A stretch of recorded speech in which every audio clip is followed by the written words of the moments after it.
TIC. Bueno, bienvenidos a todos al debate de la materia de análisis. El tema que vamos a tratar hoy es la mirada de los medios sobre la gestión de la pandemia debido al COVID. Voy a pedirles a todos que, por favor, este debate sea hecho con respeto y fundamentando todo lo que vamos a decir. Yo soy Sofía Santomartino, voy a ser su moderadora junto con la compañera Ayelén. Sepan que todos van a tener alrededor de 6 minutos para exponer sus argumentaciones. Recuerden que antes de hablar debemos esperar a que el compañero termine y a continuación le voy a pedir al presentador del grupo o presentadora del grupo a favor que diga quiénes forman parte de su grupo y comience a argumentar su postura. Muchas gracias. Bueno, buenas tardes. Yo soy la presentadora del grupo a favor. Integramos el debate Laura Lozada, Valentina Gauna, Agustina Diel, Verónica Miskov, Florencia Rivara y bueno, quien les habla, Candela Berna.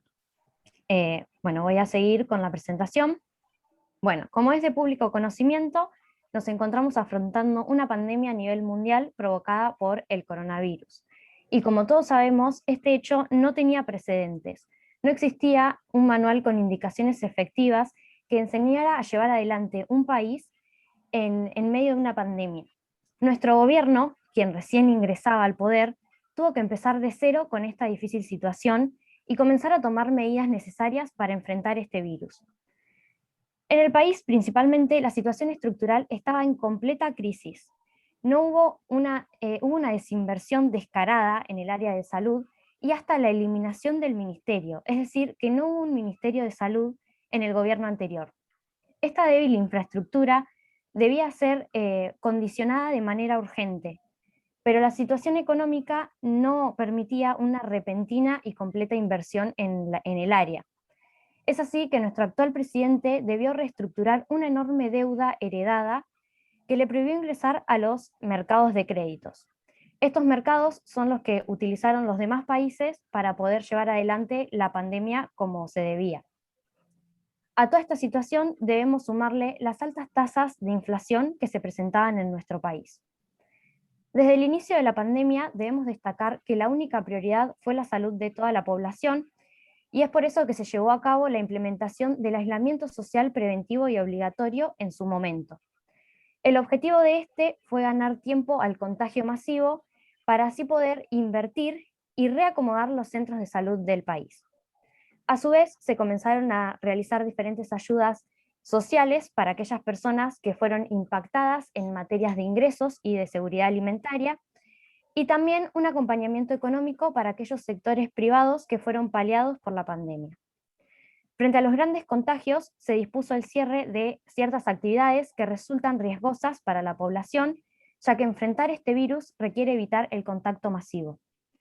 Una de las decisiones tomadas fue la no presencialidad en las instituciones educativas, ya que los niños no pueden ser quienes trasladen el virus, y las infraestructuras no siempre reúnen las condiciones necesarias para realizar un protocolo correcto.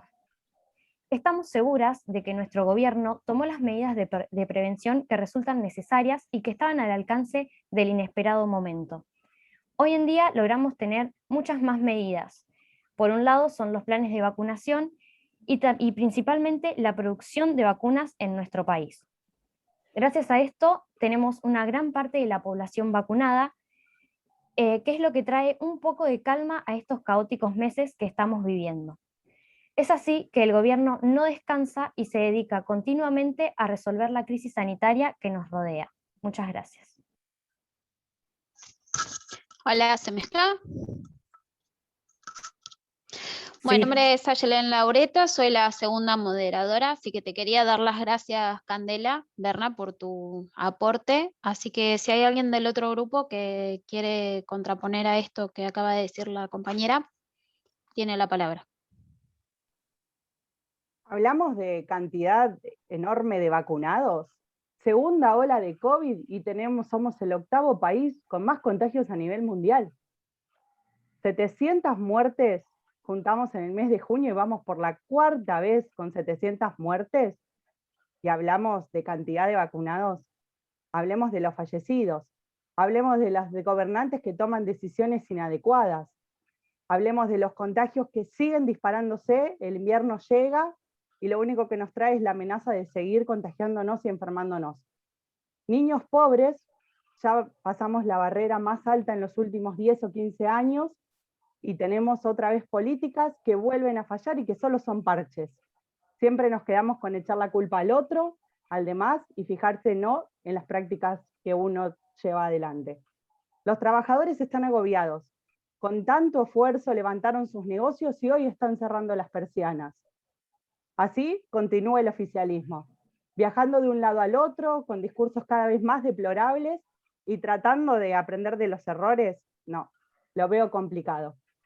Así que nosotros trataremos temas como restricciones, vacunación, economía, educación mental y violencia de género, porque nos oponemos a las políticas del gobierno actual frente a esta pandemia.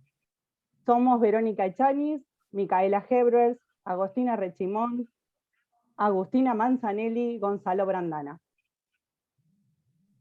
Bueno, muchísimas gracias, Verónica. Muchísimas gracias por tu aporte, Verónica. Bueno, cuéntanos, para los que están en contra, ¿cómo responden a esto de lo que hablaba Verónica, de que muchos trabajadores se han quedado en la calle sin trabajo durante esta pandemia?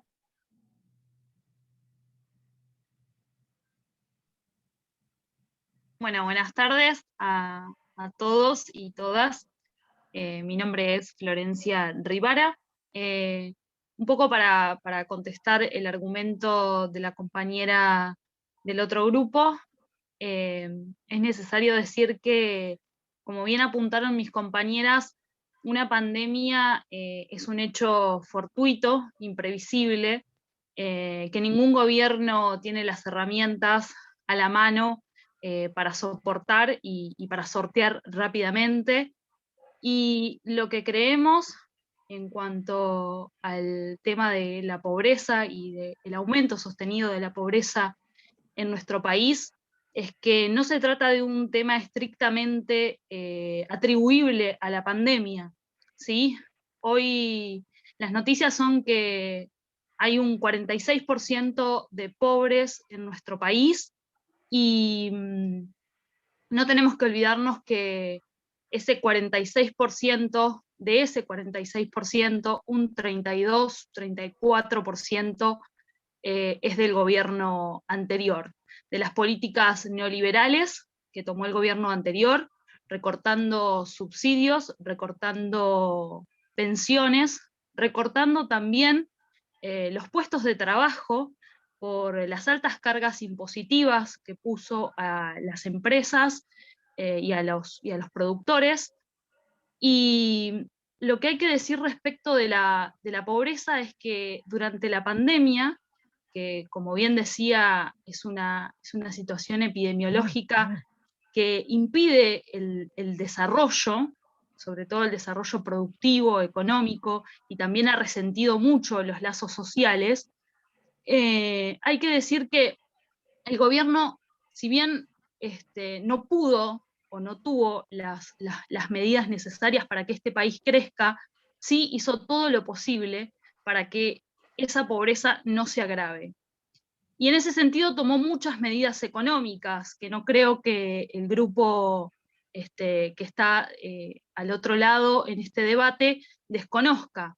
Esas medidas económicas tuvieron como principal objetivo sostener a las empresas, pero no solamente sostenerlas desde el punto de vista de su estructura, ni sostener a los empresarios, sino que trataron de sostener puntualmente los puestos de trabajo, entendiendo que el trabajo es un derecho humano que tienen todas las personas por el solo hecho de ser tal, y además entendiendo que ese trabajo contribuye al sostenimiento de la familia, del hogar, que también son derechos fundamentales reconocidos en los pactos internacionales. En ese sentido, me parece que las compañeras no pueden desconocer que el gobierno nacional tomó medidas para apoyar a los trabajadores, apoyar a las personas desempleadas, a las amas de casa, a los monotributistas. Puedo mencionar un sinfín de esas medidas. el ingreso familiar de emergencia, los créditos a tasa cero implementados desde el gobierno nacional a través del Banco de la Nación Argentina, destinados a pagar salarios, a soportar el capital de trabajo, que también fueron replicados al interior de nuestro gobierno provincial a través del Banco de la Pampa, y también todas las ayudas sociales que se han brindado en el marco de esta pandemia. Muchísimas gracias, Florencia Rivara, por tu aporte. Si alguien del otro grupo tiene algo para contraponer sobre las medidas que ha tomado el gobierno, tiene la palabra. Hola. Yo tengo. Vos hablás de los aportes económicos que ha hecho el gobierno, pero no son más que parches. No sirven en una economía como es la nuestra, que está sumamente delicada desde hace años. Como siempre estuvo, en realidad nunca estuvo muy bien económicamente, que digamos, el país. Las medidas que se han tomado no han hecho otra cosa que afectar a la gente que realmente lo necesita. No es algo que sea tan fácil de arreglar como con el IFE, subsidios. No alcanza ni para empezar. Nosotros quedamos detrás de Perú en cuanto a las restricciones en la cuarentena, como una de las restricciones más estrictas que hay en América Latina. Voy a leer una cita que se tomaron decisiones con el planteo de un balance entre la economía y salud, que buscaba priorizar la salud, pero terminaron reventando la economía sin una mejora en los indicadores de salud. Plantea Marina Dal Poyetto, directora de EcoGo, respecto a la comparación regional. Esto nos habla de las malas decisiones que ha tomado el gobierno nacional, afectando directamente a la población, porque claramente no les interesa mucho el bienestar de la gente.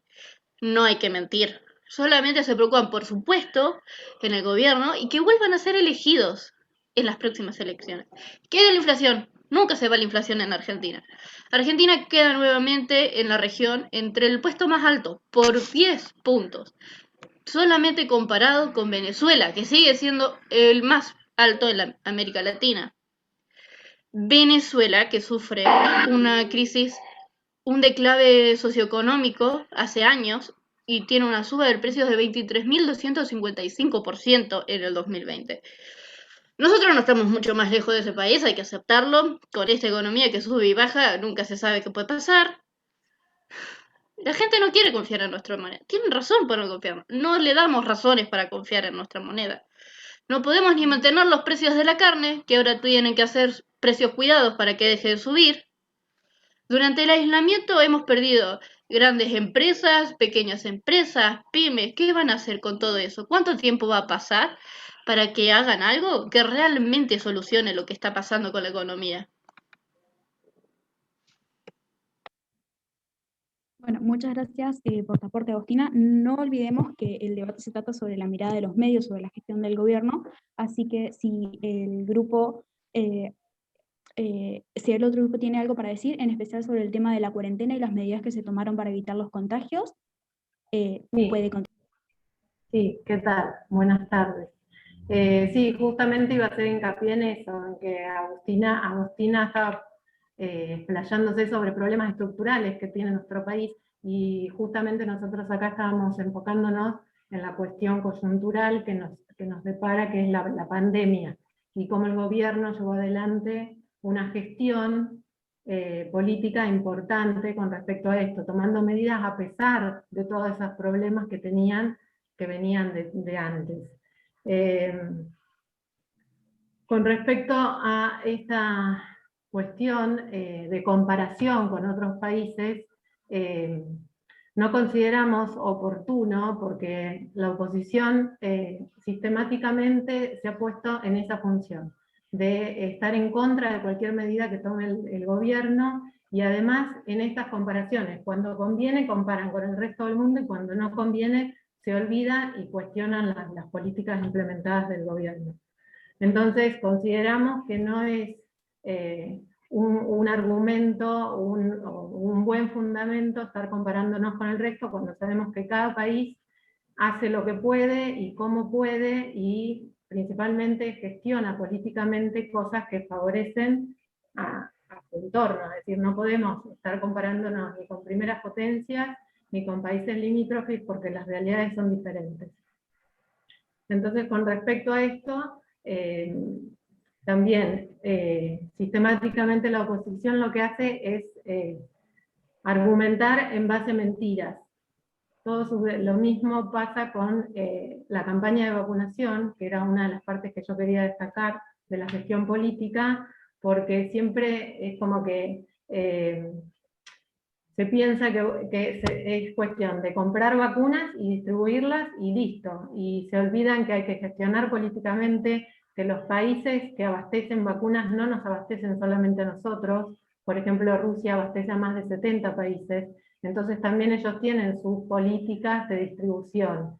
Al mismo tiempo, una vez que llegan las vacunas acá, toda la logística que implementó el gobierno, además de abastecer a las provincias con los elementos necesarios para que puedan solventarse y para que las vacunas sigan manteniendo su efecto. O sea que es todo una cuestión de gestión política, que no es tan fácil.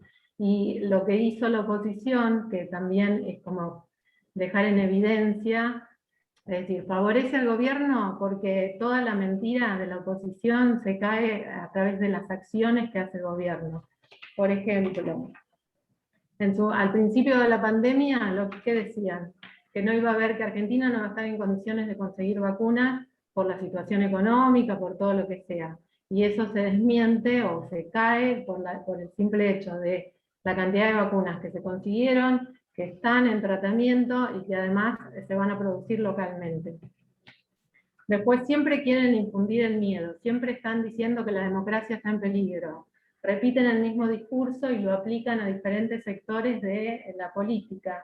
Y esto no es así. ¿Eso por qué? Porque quieren, evocan a lo emocional, porque si tuvieran que racionalizar sus argumentos, no podrían justificar los 4 años de gobierno que tuvieron, porque no tienen justificación con fundamento. Entonces, apelan al miedo. Con respecto a las vacunas, se dijeron un montón de mentiras, que eran veneno, que era un negocio con el comunismo ruso, cuando en realidad fueron gestiones políticas que lograron abastecerse de vacunas, con la primera potencia que logró hacer la vacuna contra el COVID, y que además le brindó los principios activos para desarrollarla localmente. O sea, no tienen ningún tipo de fundamento sólido para cuestionar la gestión de gobierno en pandemia. Gracias.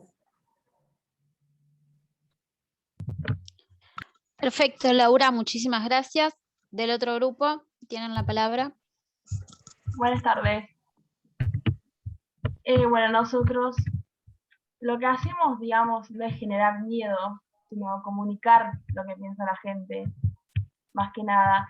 Nuestra pregunta, la del grupo y la de todo el país, podemos decir, es por qué no hay segunda dosis de las vacunas. Digamos, la faltante de las segundas dosis es un problema que es sanitario y político, y que hay una clara dificultad del gobierno para poder conseguir las 2 dosis, y que cuando las consiguen no son suficientes. Como dijo Laura, es difícil y cada país que hace la vacuna tiene primero a sus habitantes y después los demás, pero sobre los 700 casos de personas vacunadas en el país, casi con el 100% inmunizado de las 2 dosis, la muerte es nula. Pero digamos, si hay una sola dosis, en cambio, el porcentaje se reduce a un 50 o 60%. Es decir, que las 2 dosis de la vacuna sí evitan la muerte, pero una no. Teniendo en cuenta, bueno, que todas estas vacunas fueron diseñadas para la primera versión del virus y no para las posteriores como la británica o la Manaus. El año pasado, cuando el gobierno decretó el cierre más largo de la economía del mundo, el presidente dijo que prefería 10 puntos más de pobreza antes que el país se enfrentara a una tragedia de 100.000 muertos. Bueno, ya casi hay 10 puntos de pobreza y alcanzó los 100.000 muertos.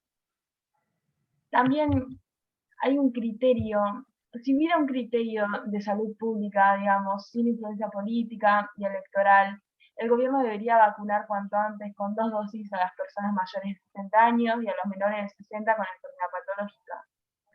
Esto me suena conocido porque es algo que escuchamos todos los días de todo nuestro alrededor.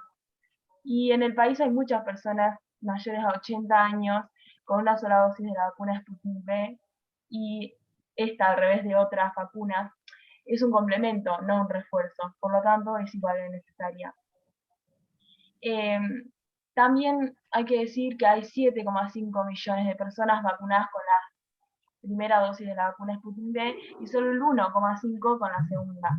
O sea, 1 de cada 6 personas vacunadas con el inmunizante ruso tiene la dosis completa. Voy a agregar un ejemplo que no es algo que desconozcamos, pero hace poco hubo en una empresa de colectivos un caso de un colectivero que fue con una sola dosis de vacuna Sputnik V a trabajar porque el gobierno habilita y murió en el trabajo. Los compañeros cuentan que ya es el tercero de la empresa y que no fue una desgracia, sino fue un resultado de una política sanitaria deficiente que arriesga la salud, y que por último exigieron la aplicación de protocolos estrictos y que se dispense al personal de riesgo. También que se incluyan los trabajadores en esta actividad de plan de vacunación, que es más o menos como pensamos todos los argentinos. Muchas gracias, Mica. Bueno, ¿algún compañero quiere decir algo sobre esto que plantea la compañera de los pacientes de riesgo y las personas que deberían ser las primeras vacunadas antes de volver al trabajo? A mí me gustaría hacer, perdón, no sé quién habló. No sé, ¿querés hablar vos primero, Agustina, y después Verónica? Que vaya Vero. Bien, Vero. Bueno, no, yo quería por ahí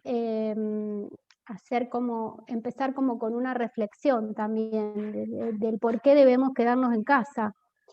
Porque si no parece que todo el tiempo el gobierno tiene que retarnos como si fuéramos hijos del rigor.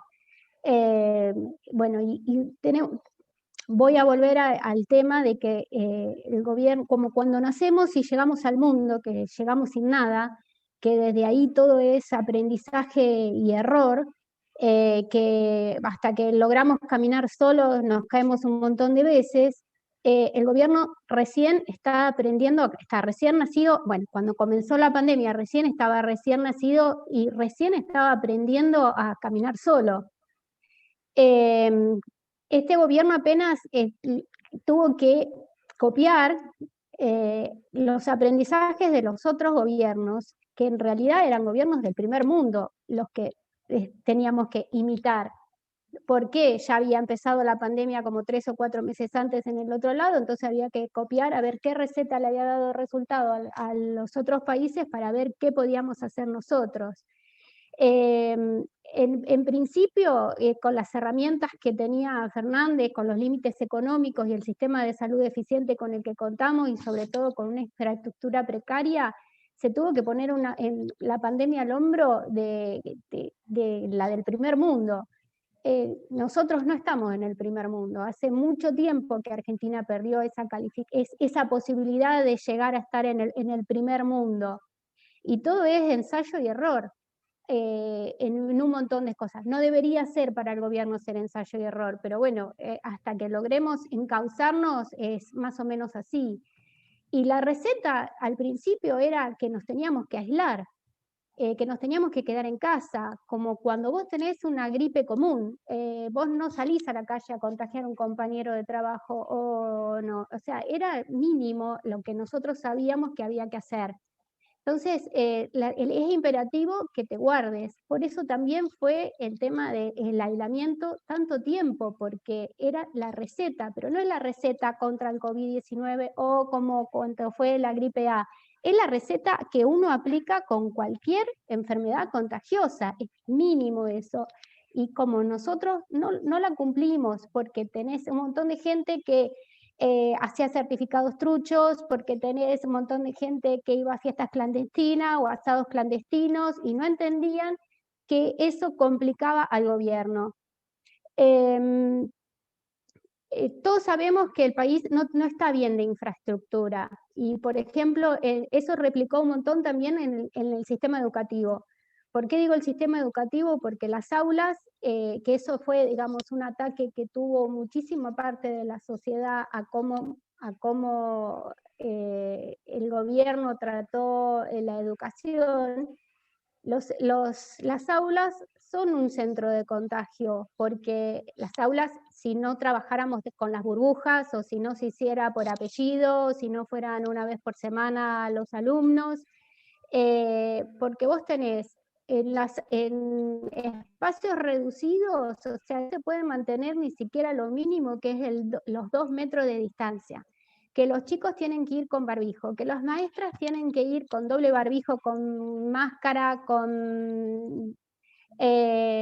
bueno, que tienen que tener alcohol, que tener las ventanas abiertas. O sea, es imposible sostener en muchísimas escuelas todas esas condiciones de trabajo. También tenés que los chicos de alguna forma tienen que llegar al colegio, o sea, tienen que salir de la casa, muchos tienen que tomar transporte público. Ahí tenés otra posibilidad de contagio. Si bien los chicos no eran el problema al principio, sí lo son ahora con las nuevas cepas. El gobierno apoyó con las clases virtuales, con herramientas, con computadoras, bueno, volvió a dar computadoras para que los chicos tengan herramientas en sus casas. Trató de llegar hasta el último rincón. A veces se puede, otras veces no se puede, obviamente. Pero bueno, nosotros estamos acá, los medios estamos acá para trasladar la intención del presidente o de este gobierno de que todos tenemos que colaborar, que estamos en las buenas y en las malas, que ahora estamos en las malas, pero que nos tenemos que apoyar. Que vayan a llegar las vacunas para todos. Se suponía que todos los docentes iban a estar vacunados, que toda la gente, bueno, no llegaron las segundas dosis todavía, ya van a llegar, tenemos que tener paciencia. Y tener paciencia y sobre todo mantenernos con distancia y cumplir los protocolos y que no nos tengan que seguir retando. Bueno, no sé si me queda algo. Sobre todo apelamos y trasladamos el mensaje del gobierno a la responsabilidad civil de la ciudadanía. Ok, muchas gracias Verónica por tu aporte, pero las interrumpo un segundo para decir una cosa. En caso de que el Zoom se corte, debemos volver a conectarnos al mismo link, y además quiero que no nos olvidemos que este debate es sobre la mirada de los medios, es más sobre el periodismo. Nos estamos yendo un poco por las ramas. Evitemos y volvamos al tema central, que era los medios, así que bueno, voy a darle la palabra a la siguiente persona que quiera contestar, volviéndonos a encauzar en el tema de los medios. Sí, yo tengo algo para decir. Acá la compañera estaba hablando de guardarlos en esta cuarentena por la pandemia. Sí, eso fue una buena medida, hasta cierto punto. Porque aún así no todo el mundo se vio beneficiado. Como pueden ser las familias tipo de 4 integrantes, de las cuales un solo integrante realiza un trabajo remunerado por el Estado. Y aún así, si ese trabajo no es del tipo esencial, no se vieron favorecidas por la cuarentena. Y acá, como ya se vino hablando, el Estado recurrió al proyecto del ingreso familiar de emergencia, que aún así no fue suficiente, ya que la mayoría de las personas se encontró en la encrucijada de destinar ese dinero al pago de alquileres o a la compra de víveres. En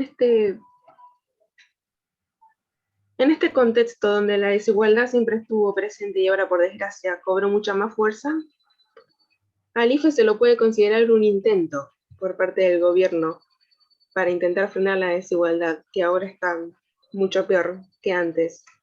En el 2020 la pobreza cerró en un 42% y la indigencia en un 10%. Estos son 19 millones de personas las cuales sus ingresos bajaron de una forma muy drástica. La mayoría no pudo ni siquiera tener en pie sus comercios y emprendimientos, y otros tuvieron que destinar el pago del IFE a las deudas. En esta cuarentena, y que solo los esenciales puedan salir para realizar sus actividades laborales, varios individuos optaron por no seguir esta normativa de permanecer en sus hogares, por la necesidad de llevar algo de comida a sus hogares, o también por intentar mantener en pie sus comercios. Esto claramente es un indicador de que el IFE sirvió hasta cierto punto, pero no terminó de alcanzar. No fue suficiente para las personas a las cuales sus ganancias bajaron de una manera muy violenta desde que empezó la cuarentena. Los recursos del Estado no son suficientes para las personas para abastecer a toda la población que se encuentra en una situación de vulnerabilidad económica. Eso sería todo.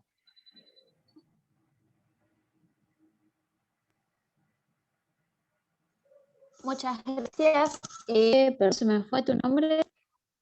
Agustina. Agustina Sí. Manzanelli. Sí, si les parece bien, nos volvemos a conectar para no interrumpir Sí, al perfecto. compañero que sigue. Perfecto. Listo, al mismo enlace.